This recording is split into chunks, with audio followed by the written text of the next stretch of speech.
looks like winds are back again. But we're at that point now, as mentioned in a previous video, where we can start direct sowing seeds into the ground. We don't have to mess about in here so much anymore as we did before.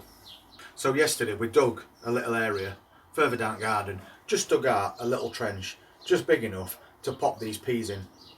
If you remember yesterday, these peas were really dehydrated, so basically we've soaked them overnight to plump them up a little bit before we put them in ground. You don't have to do that, but it's something I like to do. It just means they'll germinate a little bit quicker, because the longer in ground, the more chance there is of them being dug up by mice and eaten, and we don't want that. So let's go and pop these in. So this is that area that we prepared, just getting a little dig over. So now basically we can just randomly pop these seeds in. There's no particular order to it, just give them a little bit of spacing.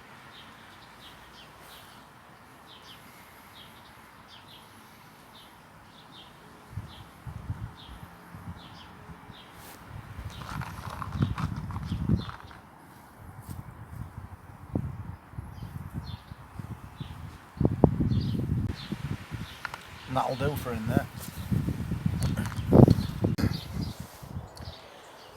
So we've got those in no particular order, and this fence is 3 foot tall, and allotment peas can grow to around 6 feet, so we'll let them grow up one side of this fence and then down the other.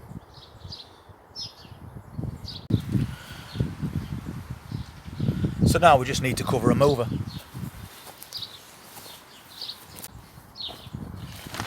And I'm just going to give them a light covering with a bit of compost.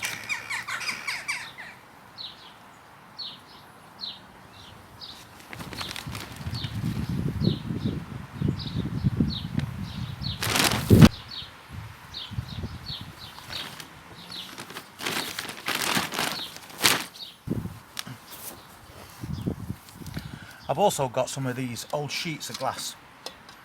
So what I'm going to do is lay them over the top of where these peas are buried, and that's going to do 2 things. It's going to act as a propagator to keep this soil that little bit warmer, and it's also going to stop the mice digging these peas up.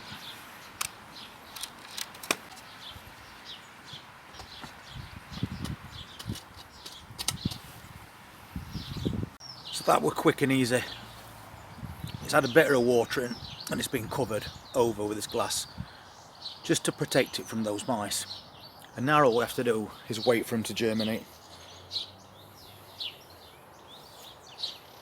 The next job we've got to do today is get this all cleared and tidied up. And then we can pop in a few more tomato plants, because they are starting to yellow a little bit now, and that's because they're starting to get root bound in these pots. So we'll get that sorted out today. That were quick and easy to do, and it's all because now we're in that position where we can direct sow things. We just prepare the ground, we pop the seeds in, give them a little bit of protection, and then wait. There's no more having to pop things on and wait until they're bigger, more established, or the weather's warmer. So now we should be able to get things planted in ground a lot quicker. Anyway, thank you very much for watching that video, always appreciate it. If you want to see what else we're going to be direct sowing over the next week or so, then please just hit that subscribe button and press that notifications bell, and we'll see you on next update. You all take care and have a nice weekend. Thank you.